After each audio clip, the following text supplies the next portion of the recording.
हालेलुया। यो चाहिँ तपाईँले कहाँ पाउनुहुन्छ भने नि पहिलो राजा 7 को 51 मा पाउनुहुन्छ। हालेलुया। अनि तपाईँ र म चाहिँ के हो भन्नुहोस् त? मन्दिर हो। हालेलुया। हामी कसको मन्दिर हो? पवित्र आत्माको मन्दिर। हालेलुया। तपाईँ र ममा चाहिँ पवित्र आत्मा वास गर्नुहुन्छ। तपाईँले उहाँलाई भलै अनुभव गर्नु भएको छ छैन सबैजनाले, तर तपाईँ र मसँग चाहिँ पवित्र आत्मा वास गर्नुहुन्छ। तपाईँ र म चाहिँ पवित्र आत्माको मन्दिर भएको कारणले गर्दाखेरि जहिले पनि तपाईँ र मैले चाहिँ बुझ्नुपर्छ, तपाईँ र मसँग पवित्र आत्मा हुनुहुन्छ। तपाईँ र म पवित्र आत्माको मन्दिर हो। हामी मन्दिर हो भनेदेखिलाई तपाईँ अनि म भित्र चाहिँ परमेश्वरले के कुरा चाहनुहुन्छ भन्दै गर्दा चाहिँ नि तपाईँ र ममा पनि परमेश्वरले मूल्यवान थोकहरूलाई चाहिँ सञ्चार गरेको चाहनुहुन्छ। हालेलुया।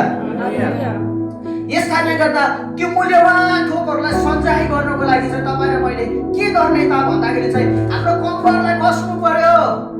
हालेलुया। के गर्नु पर्यो रे? हाम्रो कम्बरलाई कस्नु पर्यो। अब चाहिँ म पक्का प्रभुमा बढ्छु, अब चाहिँ म पक्का प्रार्थना गर्छु, अब चाहिँ म पक्का बाइबलको वचनमा जिउँछु, अब चाहिँ म पक्का आज्ञाकारी हुन्छु, अब चाहिँ पक्का मेरो जीवनलाई चाहिँ परमेश्वरमा डेडिकेट गर्छु। म चाहिँ ख्रिस्टकै भएर जिउँछु।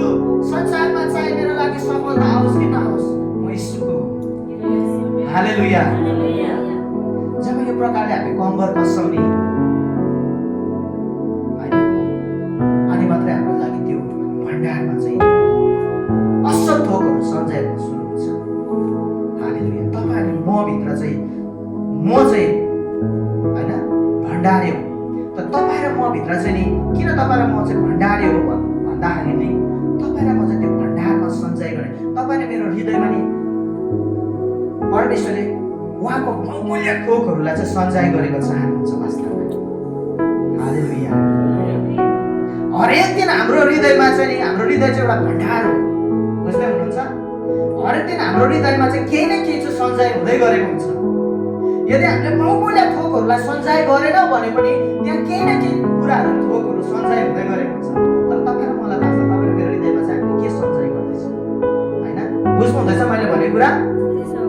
हालेलुया। परमेश्वरको महिमा भएको होस् है। अनि हाम्रो हृदयमा चाहिँ केही न केही चाहिँ सञ्चय भइरहेको हुन्छ, तर बहुमूल्य थोकहरू परमेश्वरको कुराहरू सञ्चय गर्नको लागि तपाईँ र मैले कम्बरलाई कस्नु पर्यो। त्यतिकै सञ्चय हुँदैन। हालेलुया। हालेलुया। यो कुरा बुझ्दै गर्दा नि म आफै पनि छक्कै पर्दै थिएँ क्या। कति महिना लाग्यो यो कुरालाई बुझ्नुको लागि। प्रभुले चाहिँ के चाहिँ भन्नुभएको भनेर है।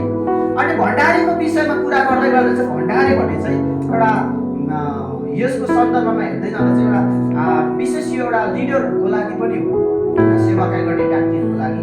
तर यो चाहिँ सेवाकाई गर्ने व्यक्तिको लागि मात्र होइन, यो सबको लागि परमेश्वरले भन्नुभएको। यसको सन्दर्भिक वचन तपाईँले घरमा गएर पढ्नुभयो भने टाइम छैन, तपाईँले मत्ती 24 को 42 देखि 41 मा पाउनुहुन्छ। यसैमा माथि त्यहाँ जाँदो रहेको मुनि त्यहाँ लेखेको छ। मार्कुस 13 को 32 देखि 37 मा पढ्नुभयो भने त्यहाँ पाउनुहुन्छ। यसको सन्दर्भिक प्रभुले यही समयमा बोल्नु भएको कुराहरू त्यहाँ पाउनुहुन्छ है। अनि त्यहाँनिर चाहिँ भनेको छ यो चाहिँ सबको लागि भनेको भनेर प्रभुले आफै स्वयं भन्नुभएको छ है। अनि यो कुरालाई मैले हेर्दै गर्दा यो चाहिँ के हो भन्दाखेरि भण्डारी होइन। अब भण्डारीले एउटा भण्डारमा अन्नलाई सञ्चय गरेपछि उसले के गर्छ? उसले त्यो सही समयमा जरुरत परेको समयमा चाहिँ भण्डारबाट अन्नलाई निकालेर पकाएर खुवाउने काम गर्छ होइन। तर उसले भण्डारमा के सञ्चय गरेछ त्यो कुरो खुवाउने कुरा हो नि त होइन? हो कि होइन भन्नुहोस् त? तपाईँ र मेरो हृदय चाहिँ नि त्यो सञ्चय गरिने ठाउँ हो। तर परमेश्वरले चाहिँ के भन्दै हुनुहुन्छ भन्दाखेरि नि तपाईँ र म चाहिँ एउटा भण्डारी हो।